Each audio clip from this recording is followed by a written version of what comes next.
औज़ुबिल्लाहिमिनश्शैतानिर्रजीम बिस्मिल्लाहिर्रहमानिर्रहीम। डॉक्टर कमल अजीज मिर्जा।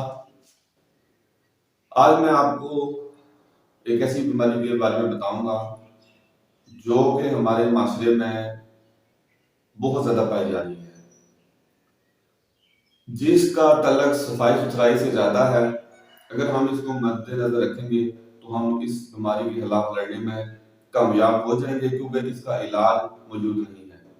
मेरी मुराद आज एड्स के मुतल्लिक है कि एड्स क्या होती है, ये किस तरह फैलती है, इससे बचाव क्या है, इसकी तशखीस क्या है और इसका इलाज क्या है। तो सबसे पहले मैं आपसे रिक्वेस्ट करूंगा कि अकमल अजीज मिर्जा हेल्थ प्रोफेशनल मेरे चैनल का नाम है, काइंडली आप उसको सब्सक्राइब करके अपने दोस्तों में भी शेयर कर दें। तो सबसे पहले मैं आज आपको बताता हूँ कि एड्स क्या होती है।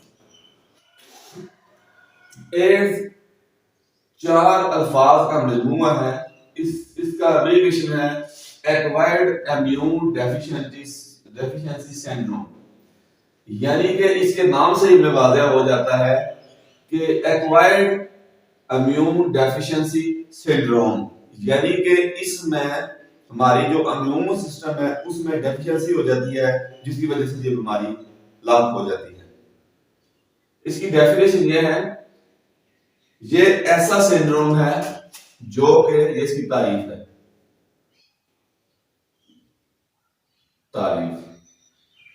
ये एक ऐसा सिंड्रोम है जो कि एचआईवी इम्यून डेफिशिएंसी सिंड्रोम से फैलता है।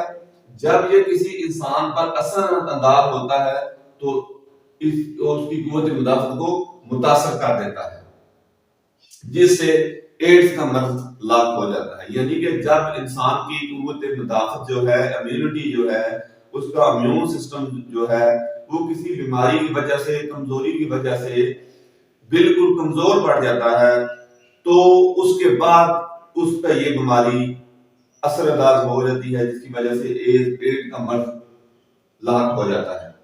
अब ये आगे हम बढ़ते हैं कि ये ट्रांसमिशन, इसका फैलाव कैसे होता है, ये किस तरह किसी मरीज पर असरअंदाज होकर उसमें दाखिल होकर मजीद फैलता है। सबसे पहले ये ब्लड और जिस्मानी खून के जरिए, यानी ब्लड और जिस्मानी फ्लूइड के जरिए।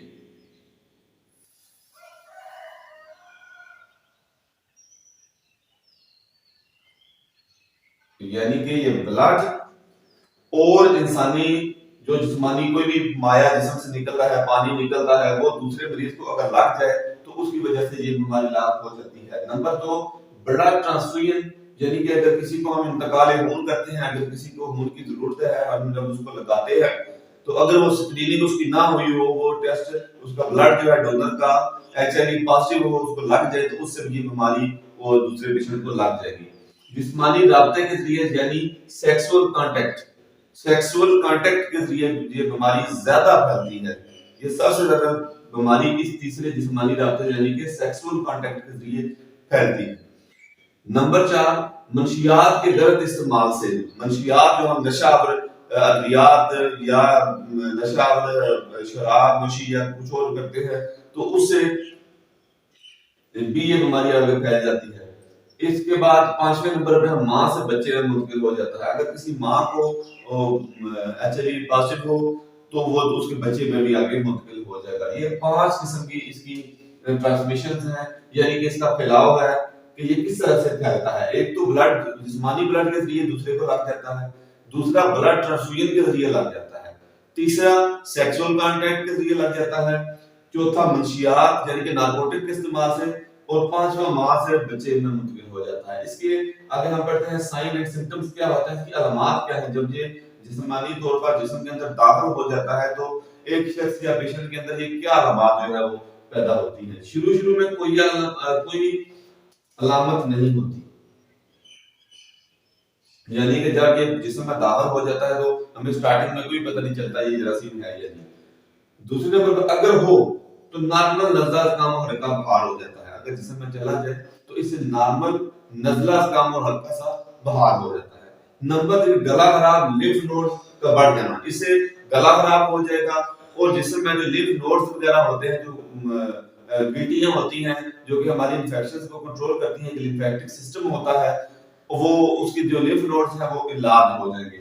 उसके बाद चौथे नंबर पर हमारे पास आ जाएगा दस्त, पेचेस हो सकते हैं, मोशन यानी कि लूज मोशंस भी हो सकते हैं एचआईवी में। उसके बाद पांचवें नंबर पर कमजोरी और पेट में दर्द, उसको वीकनेस और एब्डोमिनल पेन जो है, एब्डोमिनल कोलिक, पेट में दर्द और कमजोरी हो जाएगी, थकावट, टायर्डनेस, कोई भी इन्फेक्शन जो है इसको लग सकती है। ये 6-7 किस्म के इसके फैलाव हैं, यानी कि जब ये इंसान को लगता है तो उसमें अलामत कोई नहीं होती, और अगर होती भी है दूसरे नंबर पर तो उसमें नजला जुकाम और बुखार हो जाता है। तीसरे नंबर पर गला खराब और लिम्फ नोड्स लाल हो जाते हैं।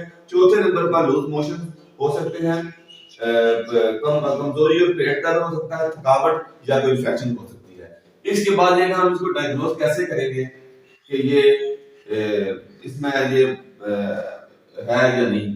टेस्ट इसमें कौन सा हम करेंगे?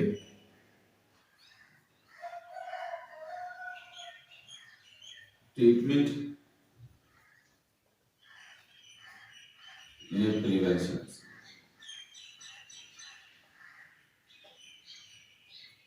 अच्छा, इन्वेस्टिगेशन में हम ये करेंगे कि सबसे पहले ब्लड टेस्ट, एक सिंपल सा टेस्ट होता है एचआईवी, हम उसको आम लैब में भी हो जाता है, उससे डिटेक्ट हो जाएगा, हमें पता चल जाएगा कि इसमें एचआईवी है या नहीं। आगे फिर इसका मजीद टेस्ट हम करेंगे एचआईवी आरएनए फॉर एड्स, ये दूसरा टेस्ट है। और तीसरा हम कंफर्म करने के लिए PCR ELISA method for AIDS, ये 3 टेस्ट है। पहला एचआईवी है, ये आम टेस्ट हो जाता है। उसके बाद एचआईवी आरएनए है फॉर एड्स, और तीसरे नंबर पर पीसीआर टेस्ट है जो एड्स के लिए हम कराएंगे। उसके बाद ट्रीटमेंट क्या होगी इसकी? एड्स का कोई इलाज नहीं है, फिलहाल से कोई इलाज नहीं है। दूसरे नंबर पर अलबत्ता एंटी रेट्रोवायरल ड्रग्स दी जाती है ताकि मरीज की जिंदगी बच सके, लेकिन इसका मुकम्मल इलाज नहीं है। ये आम तौर पर दी जाती है कि वो कुछ ना कुछ उसको फाका रहे, लेकिन मुकम्मल इलाज नहीं है। अब इससे बचना कैसे है, प्रिवेंशन इसकी क्या है, बचाव कैसे होगा इससे? बचाव बचाव इसका इस तरह से होगा, खून लेने से पहले डोनर की मुकम्मल स्क्रीनिंग, यानी अगर किसी से ब्लड लेना है, जिस डोनर ने देना है उसकी मुकम्मल तौर पर स्क्रीनिंग की जाए। और use disposable syringes, disposable syringe का इस्तेमाल करें। नंबर 1, मां को एड्स है तो बच्चे को दूध ना पिलाएं, फीडिंग जो है उसको ना पिलाएं अगर मां को एड्स है। चौथे नंबर पर आईवी ड्रग्स जो है, मतलब ड्रिप्स वगैरह, इंजेक्शन वगैरह जो कि वेन में लगते हैं इंट्रावेनस, उनका कम से कम इस्तेमाल किया जाए। उसके बाद use sterile instruments for surgery, अगर उसकी किसी सूरत में सर्जरी करना रिक्वायर्ड है तो आपने उसको उसके इंस्ट्रूमेंट्स अच्छे तरीके से स्टीराइल कर लेने हैं। 6वें नंबर पर एड्स की कोई वैक्सीन मौजूद नहीं है, मतलब इसकी वैक्सीन मौजूद नहीं है। ये हमारे पास आज का जो टॉपिक था वो एड्स के मतलब था कि एड्स क्या होती है। एड्स का मतलब है एक्वायर्ड इम्यून डेफिशिएंसी सिंड्रोम, यानी जब किसी शख्स की कुव्वत मुदाफत कमजोर पड़ जाती है तो उसकी अंदर जो है वायरस जो है वो दाखिल हो जाता है और उसके सिस्टम को, कुव्वत मुदाफत को, डिफेंस सिस्टम को मुतासर करके उसमें दाखिल हो जाता है और मरीज एचआईवी में मुब्तला हो जाता है। उसके बाद इसकी मैंने आपको बताई है कि ये फैलता कैसे है। ये ब्लड के, जिस्मानी ब्लड के जरिए फैलता है, ब्लड ट्रांसफ्यूजन के जरिए फैलता है, सेक्सुअल कांटेक्ट के जरिए फैलता है, अगर आप अनस्ट्रक्चर्ड इंस्ट्रूमेंट यूज करेंगे उससे फैलेगा, मंशियात के गलत इस्तेमाल से फैलेगा, मां से बच्चे को मुंतकिल हो जाएगा। अगर अलामत मैंने इसको बताई शुरू में कोई अलामत नहीं होती, लेकिन उसके बाद हल्का फुल्का नजला काम और प्रभाव हो सकता है। उसके बाद गला खराब, लिम्फ नोड्स का बढ़ना, पेचेस लग जाना, कमजोरी, पेट में दर्द और कोई भी इन्फेक्शन इसमें हो सकता है। आगे मैंने आपको बताया इसके लिए टेस्ट में मैंने आपको बताया कि सबसे पहले एचआईवी कराएंगे, फिर आरएनए फॉर एड्स कराएंगे, फिर पीसीआर फॉर एड्स कराएंगे। उसके बाद मैंने आपको बताया इसकी ट्रीटमेंट। इसका इलाज मुकम्मल तौर पर नहीं है, अलबत्ता रेट्रोवायरल मेडिसिन इस्तेमाल करके इसको वक्ती तौर पर या सिम्प्टोमेटिक तौर पर इसको पेशेंट को रिलीफ पहुंचाया जा सकता है, लेकिन मुकम्मल इलाज नहीं है। आगे इसकी प्रिवेंशन है कि इसके बचना कैसे है। डोनर का खून लेने से पहले स्क्रीनिंग करें मुकम्मल, डिस्पोजेबल इंस्ट्रूमेंट्स यूज करें, डिस्पोजेबल सिरिंजेस का इस्तेमाल करें, मां को अगर एड्स है तो बच्चे को उसको दूध ना पिलाएं। इसके बाद सर्जरी करने से पहले उसकी मुकम्मल इंस्ट्रूमेंट को स्टीराइल कर लें, और एड्स की मुकम्मल वैक्सीन मौजूद नहीं है, इसलिए इससे बचना ही दुआ है। इसी इसी इसी वजह से हम बात सकते हैं। हमारा किरदार ये है हमारे माशरे में कि हमें ये चाहिए कि हम एड्स के बारे में आगाही पैदा करें, क्योंकि ये बहुत ज्यादा हमारे माशरे में फैल चुकी है, जिसकी मेन वजह सेक्सुअल कॉन्टेक्ट है।